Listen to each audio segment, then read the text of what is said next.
I also want to tell you guys, it's been my honor for the last 2 years. I came in new last year, and you guys have been an amazing class. We have a lot of leadership, we have a lot of outstanding students, and I'm very proud of the accomplishments that you guys have made in your 4 years here at Owensboro High School. It's been my privilege to be part of that.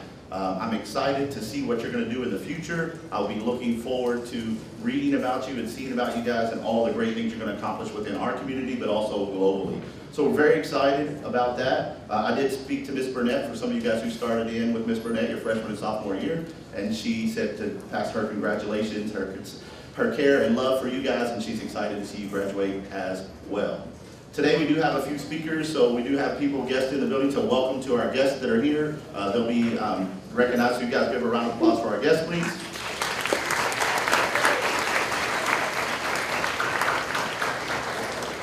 What we're going to do now, again, to kind of get on with the presentation, is we're going to start dismissing in sections to get your breakfast, and then you're going to come down, have a seat, and then we'll have someone else to come up, and then we'll do the formal welcoming. He's been an assistant principal here at Owensboro High School. He was the principal of Cravens Elementary School for many years, and he is currently the district athletic director for OPS. He is completing his 27th year as an OPS employee. He's married to his wife Kate, and they have 2 children, Walker 10, and if you come to any games, you see these children. Walker 10 and Hampton 6. Please give him the OHS respect he deserves, Mr. Chris Gaddis.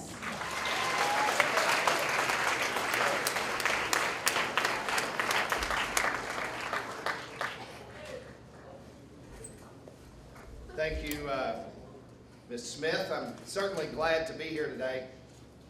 I'm going to move this, and I'm going to tell you why.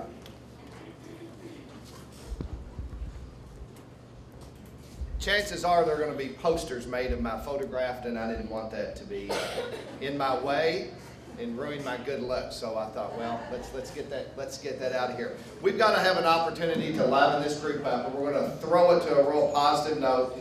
And I'm going to see how much you all know. If you would just sort of where you are, face the screen, and I'm going to see how much you can remember. Some of what we're going to, this won't take 5 minutes. We're going to rip through it real quick, but it'll be a sort of a fun exercise to get everybody to wake up, because I know you've been, it's one of your last few days that you had to get up early in the morning. These are about 20 of the 75 most popular advertising slogans in the United States. Here we go. Like a good neighbor. There we go. Choosy mothers choose. Jif peanut butter. Okay. The few, the proud. United States Marines. Okay. Here we go. Here we go. We bring good things to life. Hang on now. We bring good things to life. General Electric.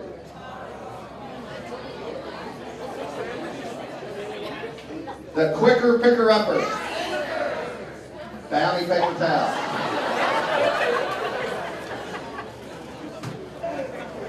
Don't leave home without it. Easy now. American Express.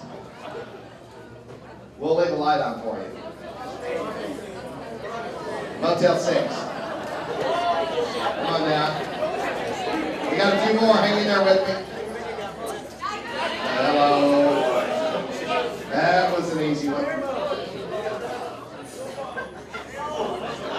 Where's the beef? Arby's. Wendy's.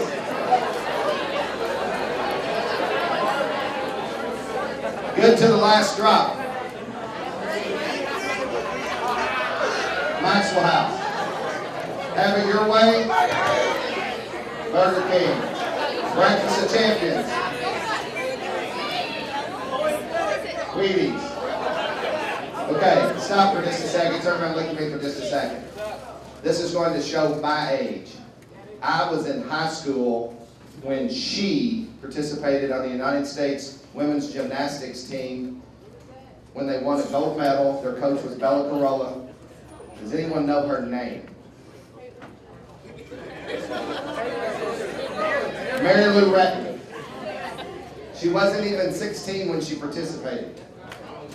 Taste the Rainbow. Skittles, that's a fairly new one. Okay, when you care to send the very best? Hallmark. We're almost finished. Be all you can be. The United States Army. It's our ROTC folks in the room. I'm loving it. Yes. Melts in your mouth, not in your hands.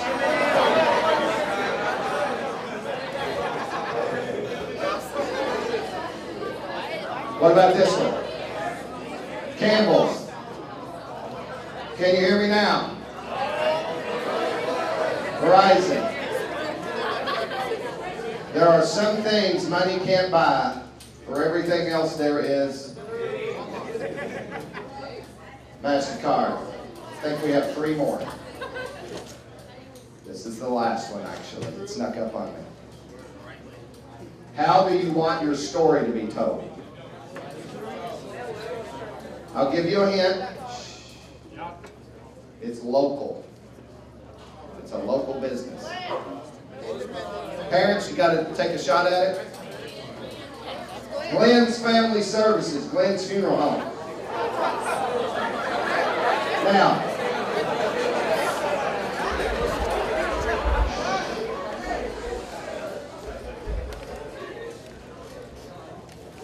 there was a purpose of that little exercise.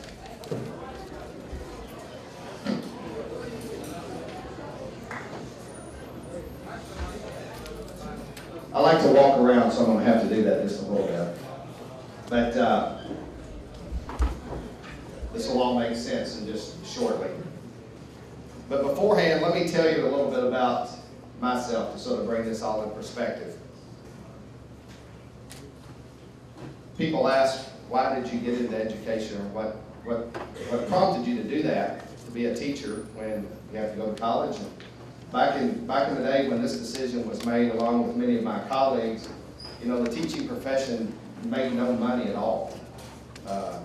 Fortunate enough, those days have changed dramatically, where it is a very lucrative profession. But in the day, people looked and said, "You want to do what? Why?"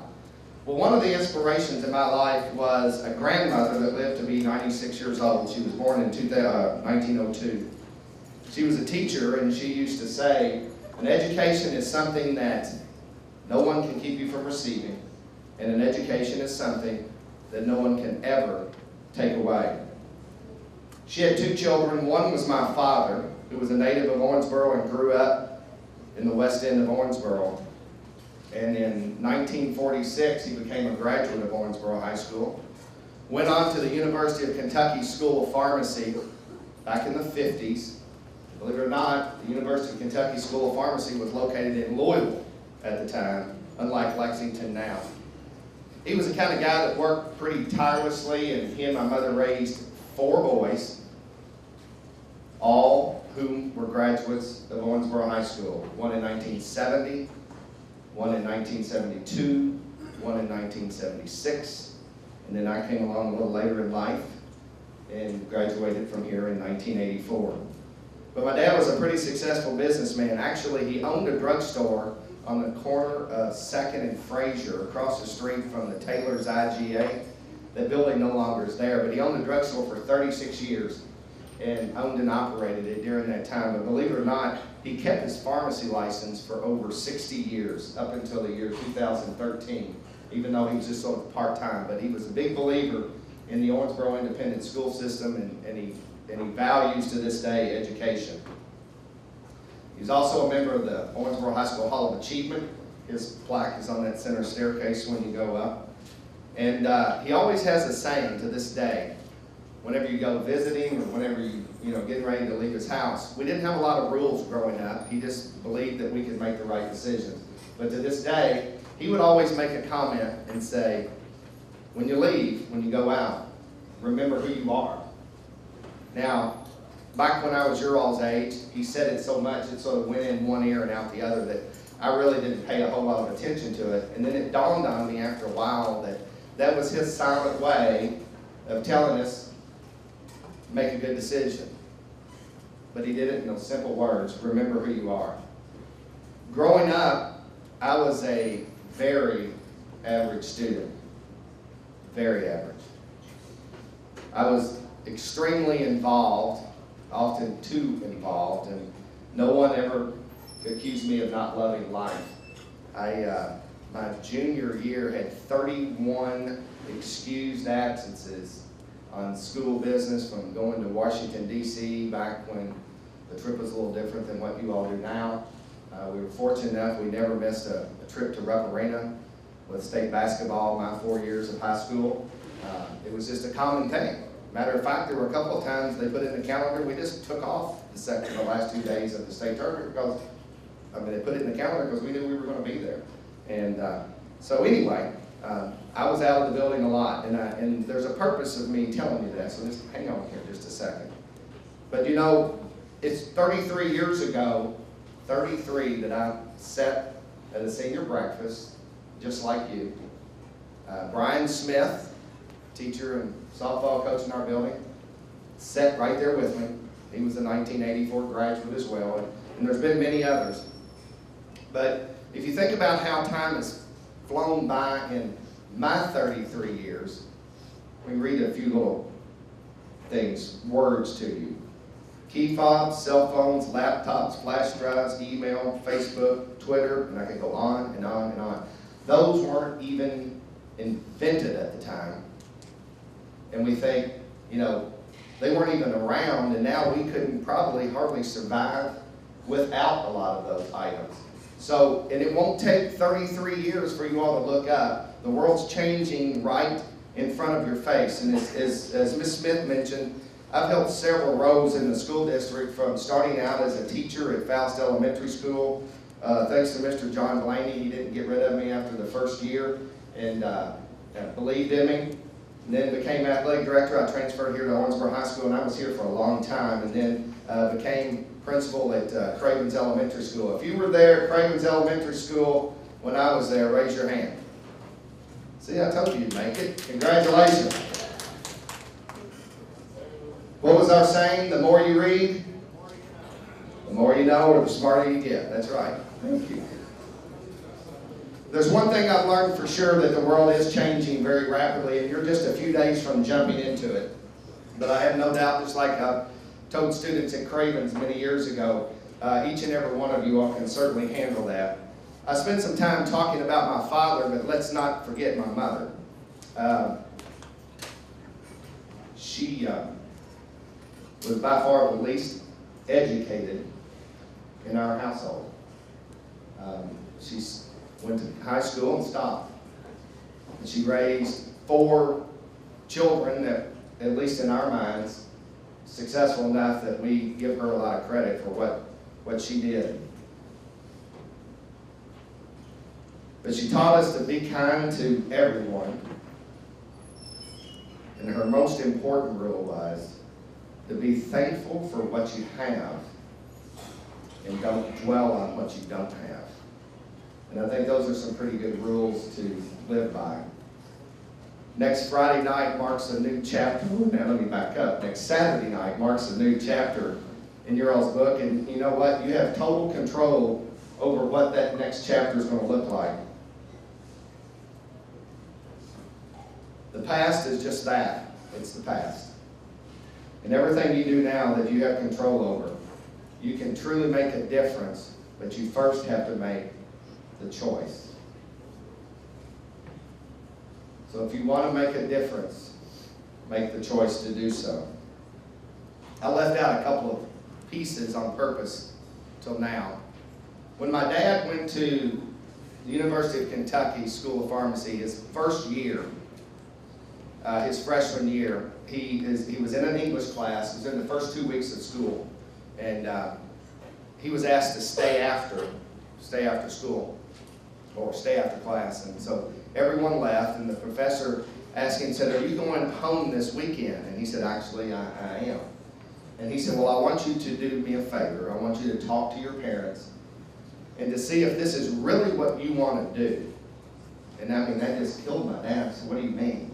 And the English professor said, "Because I really don't think you're college material." And, that hurt him pretty good. The mode of transportation was a train from Louisville to Owensboro. So, you know, he had a long ride home, and remember, he had to walk in and face that lady that said, no one can stand in front of you in your education. He also had to stand in front of that lady that said, an education is something that no one can take away from you. Well, thank goodness he didn't listen to that college professor, and he ended up being a very successful man. I was a kindergarten student that got held back, repeated at kindergarten. I'm sure some of you all had that opportunity as well. You know, at the time, it really didn't register with a 6, 7-year-old that he was being held back and why. But as I got older, that started to bug me because I was one of the oldest ones in my class all the way through my senior year. As I mentioned, I graduated from here in 1984. Ms. Smith mentioned about going to Western in 89 and 91. But then my life started to change because I waited late in life till 2002 and I got married. And going along pretty good. My folks at Cravens remember that. I became the principal and engaged the first semester I was down there. My timing always never did work out very well. But then it really changed in 2007 when I became a father for the first time, and I went, oh boy, this is a lot of pressure. Hang on, I'm almost done. But I still struggled in my mind being that average student. That student that got by, probably should have worked harder when I did. As far as I'm concerned, I was halfway through my career, seriously, that I did not fulfill my life. So, I did something really bizarre that blew a lot of friends' minds. After a lot of support from my family and prayer and recalling the words of my mother to never give up, I enrolled in the Western Kentucky University doctoral program. Now, my timing, to be quite honest with you, as I said, can suck. The first time that I went to a class, it met on a Friday afternoon and all day Saturday. You did that once a month for several months. So the first Saturday or first Friday night, as you can imagine, is like an orientation through this whole program. And I remember like it was yesterday, the professor, Dr. Chris Wagner, stood up in the room. There were 20 of us, 24 of us, traveling through this program together in what they call a cohort. And he said, friends, let me tell you, if you're going to be successful in this program and see it to the end, here's some things you need to make sure you do. He said, number one, don't do anything drastic in your life over the next 3 to 4 years that you can possibly keep from doing. Well, as I said, my decision-making skills oftentimes struggle. The next time that we went and met in Bowling Green the next month, during those 4 weeks, I sold my house, was leaving Cravens Elementary School to come to the district office, and we were having our second child. And that professor, when I came in and announced to the class, he said, Chris, you don't listen well, do you? Anyway, so I was really scared to death. But the good news is, as was mentioned, in 2013,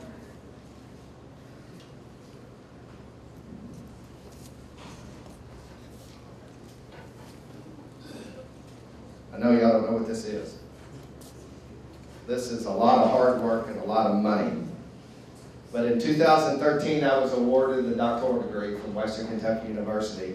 And at that time is when all of a sudden I realized, even though that I was halfway through my career, I finally did something that was really satisfying me, because I always felt like that I had just not ever really given everything that I need. So, it surprised a lot of people, but I've been very, very proud of that. As I wind up, I would like for you to listen to these few words. He believed in his grandmother, and education can't be taken away. He listened to his father and always said, remember who you are, and don't forget where you came from. He followed his mother's instructions to be kind to others and to never give up. He was a loving husband, father, and friend. And he wasn't afraid to give thanks to the God that he chose to worship. My friends, that's exactly how I want my story to be told.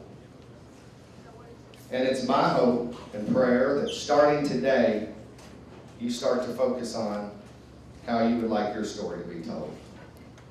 From this point forward, do me a favor. Be appreciative of what you have. Stop to say thank you. Care for each other. And finally, think about the words of my father. Remember who you are. Thank you.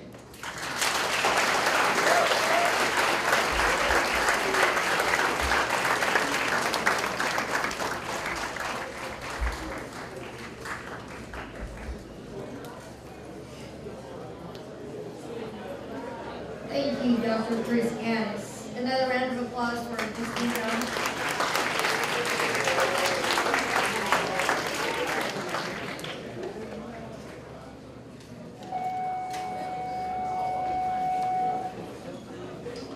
We are going to continue on with our presentation, but before we do so, I would like to introduce some of our guests. We have a board member here, Mr. Blaney, if you could wave hello to everyone. Member of the board. I did see Dr. Brake. Is he still here? He's left? Okay. Dr. Brake was here at the back table. Just members from central office. Okay. So we definitely want to welcome everyone that is here joining us today. Oh, Mr. Powell from central office. If you want to wave to everyone. We have Mr. Kirk, who is from central office, and believe it or not, I taught him many, many years ago, but Mr. Kirk's from central office. Okay, so we do have some more things to get accomplished this morning. Next up, we are going to have Forrest Clark come forward, and he's going to give a presentation.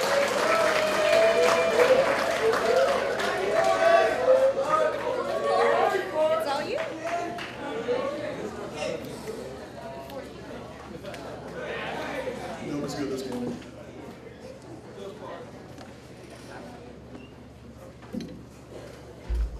We made it.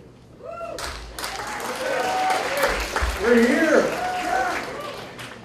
It took us 4 years, you know? We walk in this building every single morning, and sometimes it's harder to get up than others, but I think we all love it. I hope we do. I see some people shaking their heads. Some of us are ready to get out. No, but I love it. I think I sometimes take OHS for granted, and I think that's normal though. And I wish I didn't have to do that, but now that I'm done like most of you, looking back, I wish there was a lot more I had done. I mean, I did a lot. I don't regret any of the things I did do, but there were some things I didn't do, and I kind of wish I did. But, you know, we're here, and that's all that matters.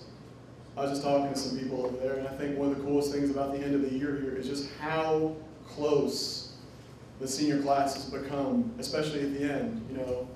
I mean, we may have our disagreements and our squabbles or whatever, but I think, you know, right now we've all just gotten kind of closer. So I think that's kind of remarkable how we've all just kind of drawn in together as we near the end of this big adventure. But I digress. I'm up here because of the Bluegrass Scholars Program. And the Bluegrass Scholars Program is a bit difficult to explain. But if you're in it or you know anything about it, you know how wonderful it is. It's a program that I applied for my junior year. There was an application that we had to fill out in like the guidance office, and I didn't want to fill it out, but my dad over there is the reason I filled it out.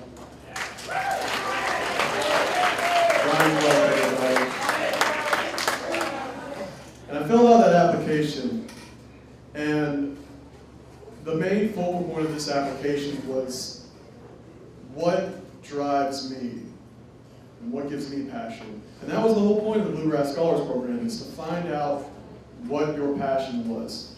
And, you know, all over the application and all those questions, I generally put the same thing,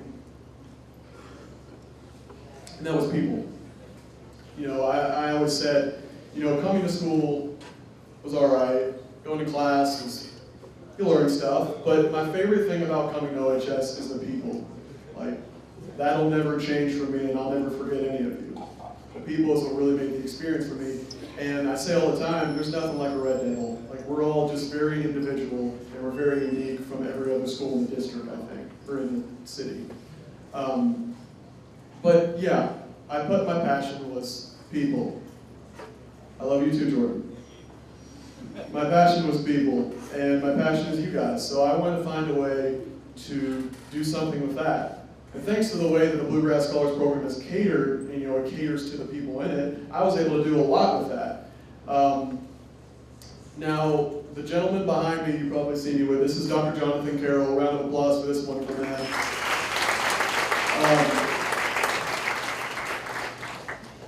I met him my sophomore year because of my mother. My sophomore year, my mom and I just had a casual conversation, I think, at some point, and she was like, you know, Forrest, you should try therapy. And I was like, therapy? I don't need to talk to some guy, you know, I don't need that. And she's like, no, it's really fun. I was like, okay, sure. So she sent me this guy's way, and Dr. Jonathan Carroll has probably facilitated one of the greatest changes in my life ever. Like, because of him, I've changed immensely. And over the next 2 years, I saw him as a client. You know, I just go in and talk to him, whether or not something was wrong or not. It was just great to talk to somebody, you know, somebody that listens and somebody that talks back.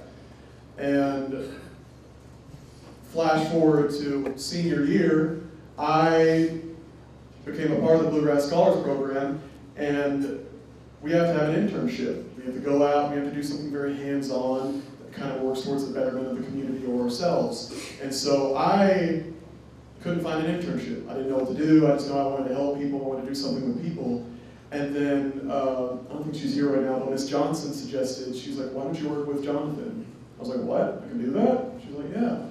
So over the next few weeks, we kind of got the ball rolling, and then I was interning with, you know, a real therapist, and I was no longer just like a client. I walked in as like, almost like an equal sort of situation. I would go in and we'd talk about, you know, what he does and what his job is like and how he helps people. And he would teach me, you know, some of the things that he does and how he helps people. And that was incredible. And I got to be in on that, like that whole situation. And whenever I was his client, he taught me how to help myself. When I interned for him, he taught me how to help others. And that's been one of the greatest gifts I've ever received in my life. And I just kind of wanted to come up here and just talk for a little bit and just kind of tell you some of the things I've learned in hopes that they will help you as well in the next few years. Because I know, you know, college is, or the real world in general, is kind of a scary thing. And the big thing that I learned was just to really rely on yourself and just really believe in yourself. And I'll get more into that. But whenever I was trying to figure out a project, because we had to do a big project at the end of the year for Bluegrass Scholars, they said, you know, you have to do a project and it has to have like community impact and all this other stuff. And one thing that Ms. Johnson and Ms. Rice kept always saying was, you don't have to reinvent the wheel. Like, we weren't trying to save the world, but I felt obligated to. And so I just didn't know what to do. But then recently I realized, you know, even if my project doesn't have like a huge community impact, like for instance, Hayden Elliott over here, he's doing this magnificent thing with solar power, and so is Tyler Sobar, and Tatum Helm and Jenna Hunt, they did the whole prom thing, and that was absolutely astounding.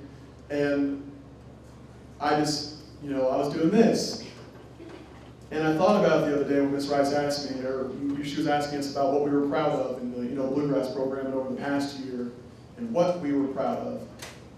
And in the course of about 5 minutes before we got into that little discussion, I realized, even if my project, which is this presentation, doesn't really have a big community impact, it's what I wanted to do. All along, I think what I wanted to do with my project was I wanted to give something back to my senior class because, I've grown up with you guys, kind of. I know some of you that have known me longest. I came from county schools, and I came to OMS, and I was kind of like, I didn't know anybody. I knew like Jenna and a few other people. I knew Griffin a little bit. But I didn't really know anyone. But the thing I love so much about you guys is that you guys immediately made me feel welcome. Like, first few days, I knew dozens and dozens of people because you guys just kept coming up to me and introducing yourselves and talking to me and just making me feel very welcome. And I was just incredible, and I was like, I want to be a part of this. I didn't get that at county. They're different. Like I said, each high school kind of has fundamentally different people, and there's nothing wrong with that. It's just I think the Red Devils are very special, and there's something very special about them. And so I came here, and you guys made me feel welcome. And then each and every single day I come here, you guys all make me smile and just generally make me happy. So I just want to give back to you guys in any way I could. And some of the things that Jonathan has taught me and I've kind of taught myself that have just changed my entire life really is all just kind of about really questioning everything and just changing the way you perceive things. For instance, sometimes when I go into him with like a problem or an issue, he would tell me just to kind of like disassemble it and really just kind of break it into its smallest components in your mind and then just kind of analyze that. Or if you have a problem, just kind of ask yourself, why is this an issue and how can I solve this? It's really just, he didn't really change me actually, it's just stuff he taught me that I already sort of had inside me. And that's what I'm trying to convey to you guys, is that these are all things that you all have inside of you and these skills that you already have. It's just kind of difficult to find them and utilize them. And what he taught me is to really analyze a lot of things and analyze my own emotions and how I feel about them and just kind of change your way of perceiving certain things. And through that, I was able to kind of rewire my brain and just started thinking like positively constantly. Like I don't really have bad days anymore. It's because I learned that issues are kind of only as big as you make them. And if you really analyze things and you really think about things and you think them through and you just kind of disassemble them and analyze them, and you can solve them quite easily. And that was kind of the key to my own, peace and everything, I think. And with that brought a lot of like confidence and self-esteem stuff, and all that just kind of combined to make me just like the person I am today, and just really improved my like quality of life and everything. And I apologize, I'm really generally brisking over some of these things and getting all flustered. But this milk is still good. I do. But anyway, I'm not concluding here, I'm just simply stating that after I speak, Jonathan will come up and say things a lot more eloquent than me and kind of grace over the things I said and explain those a little bit better. But another thing I just remembered that's really important, I think, over the next 4 years in life in general, is each and every one of you needs to have principles. And that's what's kind of moved me forward through life, is having my own principles and developing my own values. And just, you really need to understand what you believe in, and you need to understand what moves you. And once I found out what moves me and what pushed me, then I could really excel.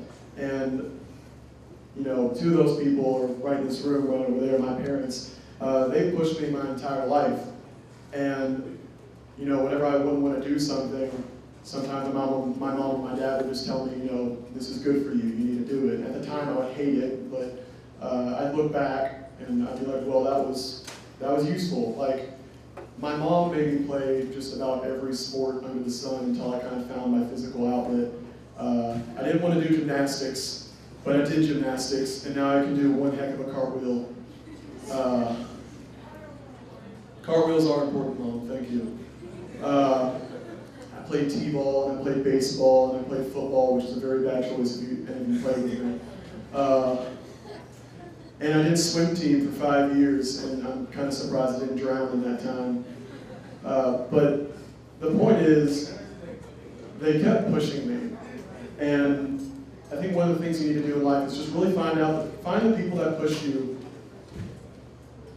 and just allow them to really kind of convince you to do things that are out of your comfort zone. That's the main thing, is you just really got to extend out of your comfort zone, and then you'll find yourself doing things that you never thought you could before, and doing things that have just vastly improved your life and how you perceive things.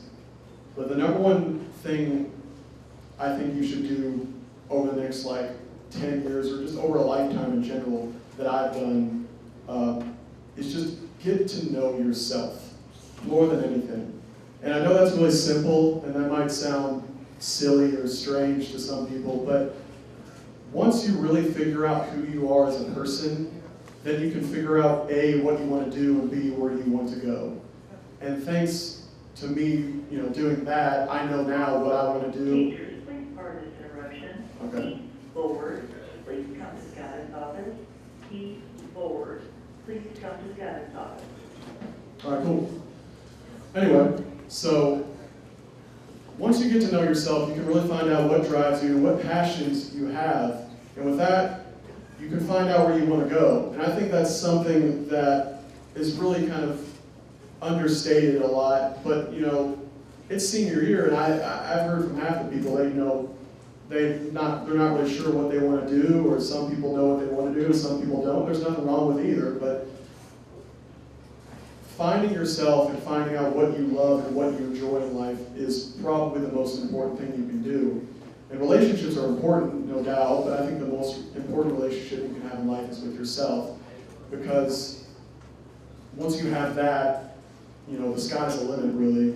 You can just tell yourself what you want, tell yourself what you want to do, and from there you can just sort of do that. And I have a lot of goals that seem kind of unattainable, honestly, but if I believe in myself enough, I think I can do them, and I'm sure I can. And I think every one of you in here has the ability to accomplish any goal you please. Because like I said, I've grown up with all of you, and I know some of you very personally, and I know most of your faces, and I know this is a fantastic class we got. We really do. Yeah, I think I heard a slight clap over there. There's another one right there. Yeah. But class of 2017 is a very special class, and I just couldn't be more fortunate to grow up with it. And I was almost class of 2018, but I'm glad I'm class of 20. I didn't get held back. I went to preschool twice, just like Mr. the keynote speaker. But yeah, so all I'm saying is just over the next 4 or 5 years or so, just when you're in college and when you're in life, really get to know yourself and really seek to understand who you are as people and funnel that into your own passions, and so that you may go out in the world and really just do great things. You okay to come up here, Jonathan? All right. I'm going to hand it over to Dr. Jonathan Carroll. Thank you. Can you do it one more time? A big round of applause for Mr. President George Clark.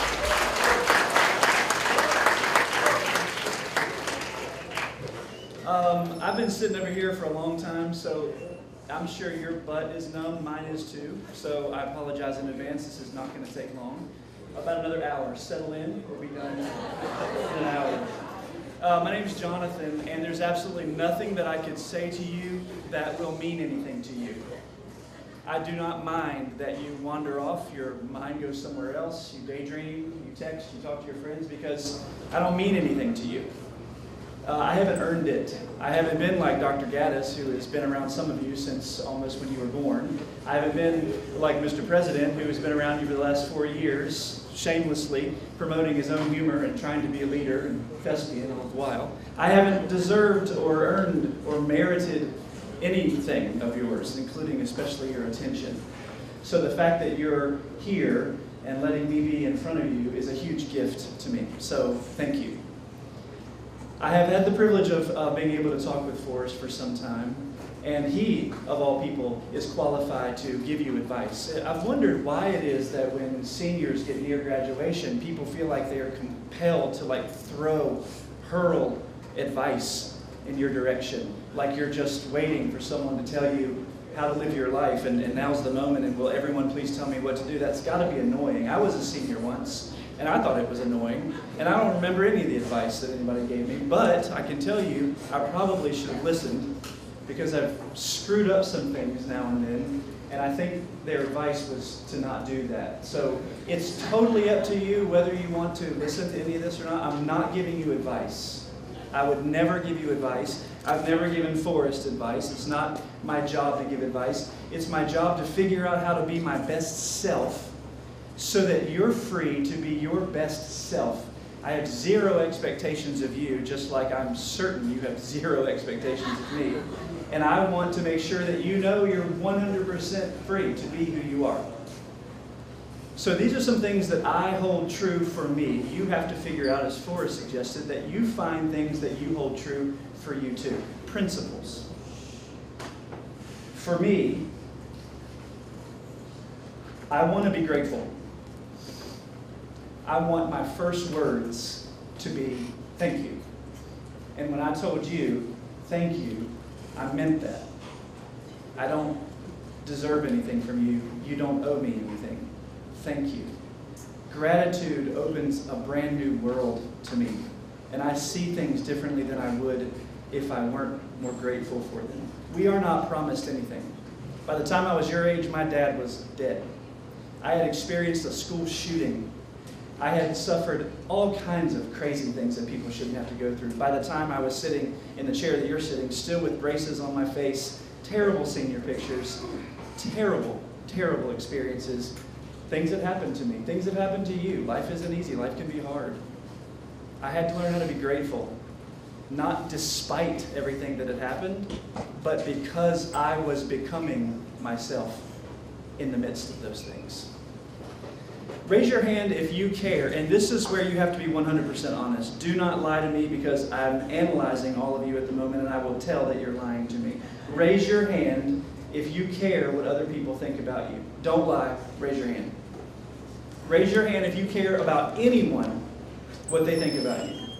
You think about it when you get dressed, some of you. You think about it when you're doing your hair, maybe your makeup. You think about it when you're picking out a car if you had one. Do not, you can lower your hands now, thank you for those of you who are committed. Do not worry about what people think about you. How much power do you have to change what people think? Zero. How much power do you have to change what you think?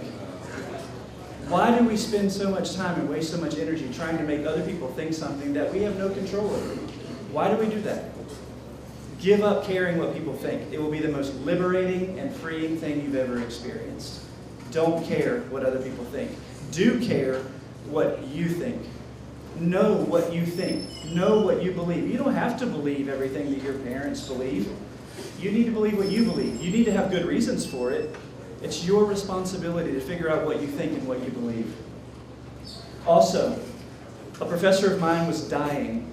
Someone asked him on his deathbed, moments before he died, what is it? What is it about life that you want to tell the rest of us who will live after you have died?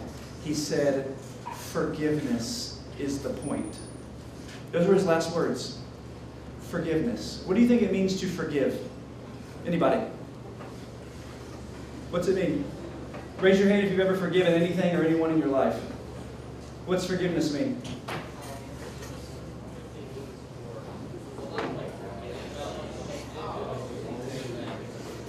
Right. So forgiveness isn't forgetting. That whole forgive and forget thing, it's not true. Don't buy it.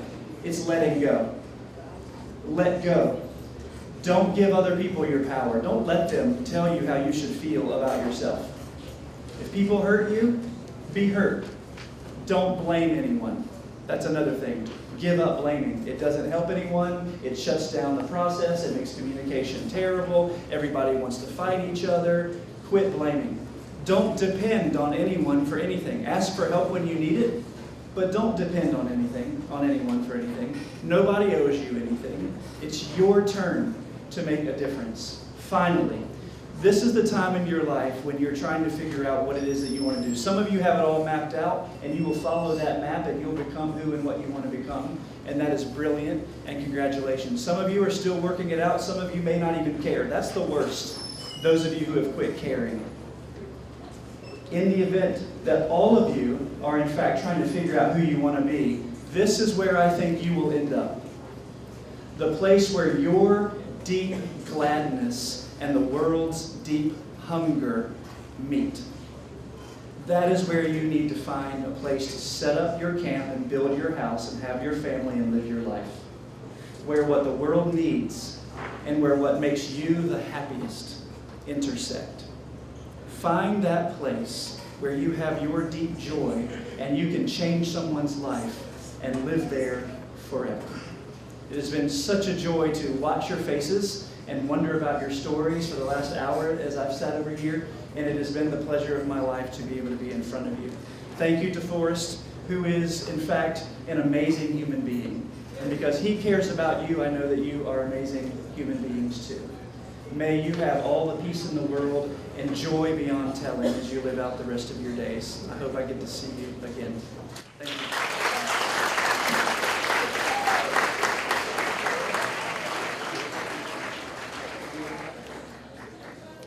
Let's thank Dr. Carroll one more time, please.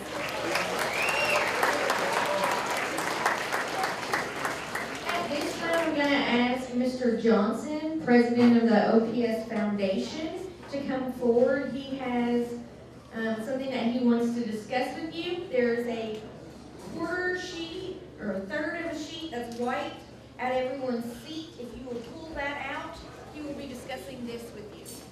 Dr. Johnson. Mr. Johnson, sorry. Doctor's the brother and dad.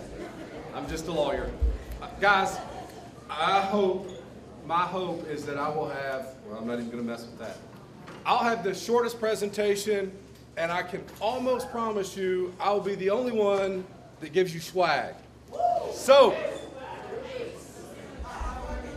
I'm from the Owensboro Foundation for Excellence. That's just a fancy word for a charitable organization.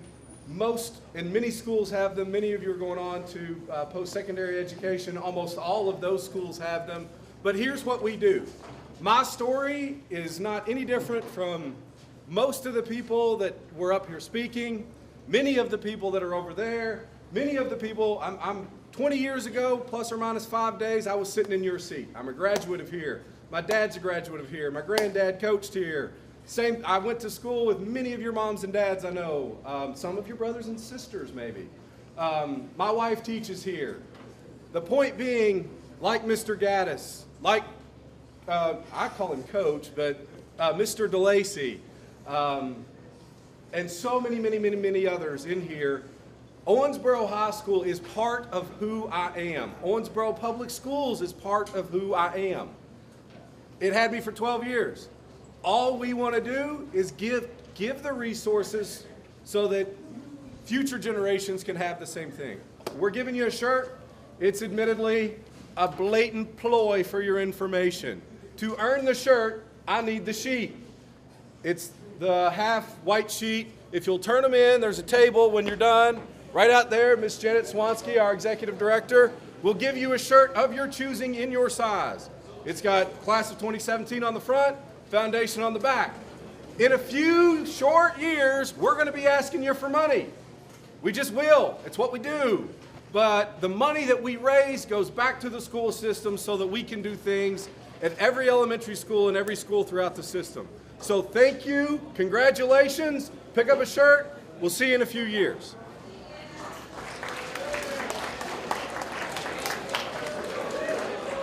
Notice how I have to adjust the mic on that one. Johnson. Okay, you will turn that in at the end of the senior breakfast presentation, okay? Just keep it on your seat. We still have some things to do. We have some paperwork to cover. I need you to hang with me. Hey, seriously, okay?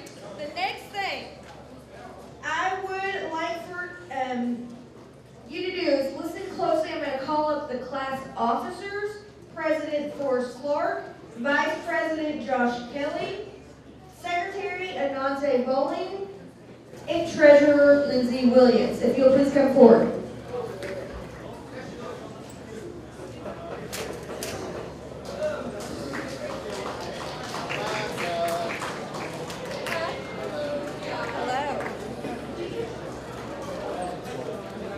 I guess I missed the blue memo.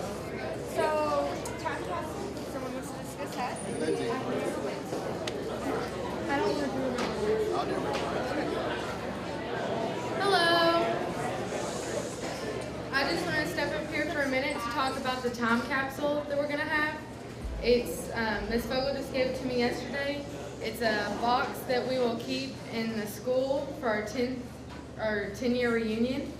So this week coming up, if you could just bring items that you want to go in there, that when we open, you'll get to see and look at. Nothing inappropriate. Has to be school appropriate, but they're really, really fun. The box is about this big, so nothing huge, but so that's really cool if y'all could just bring stuff that you want to see.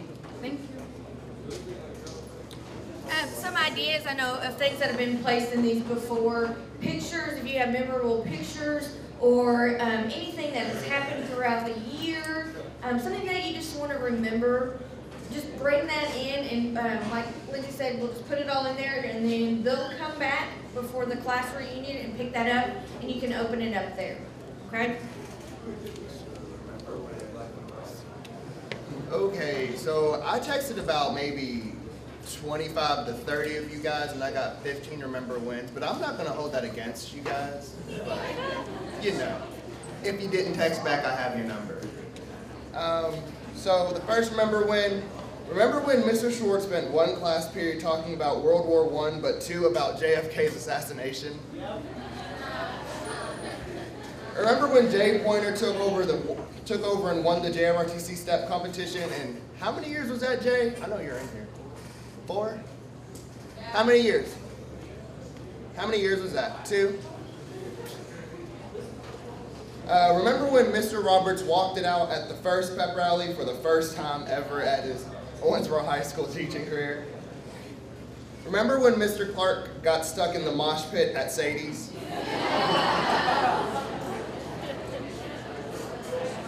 Remember when the fire alarm went off in the middle of the winter, right after the bell rang, and then an hour later it went off again? Remember when the drug dogs peed in the hallway on someone's backpack?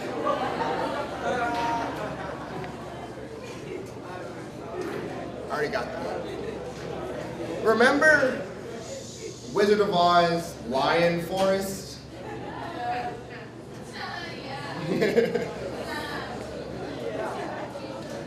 Remember when Carly Wilkerson fell up the stairs in front of all the seniors freshman year? Remember Joey Wisen's YouTube channel, Just Two Teens?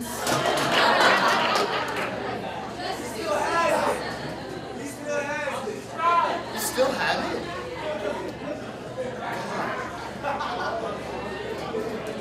Remember when Whitley McGovern wasn't a redhead, but she went by Strawberry Blonde?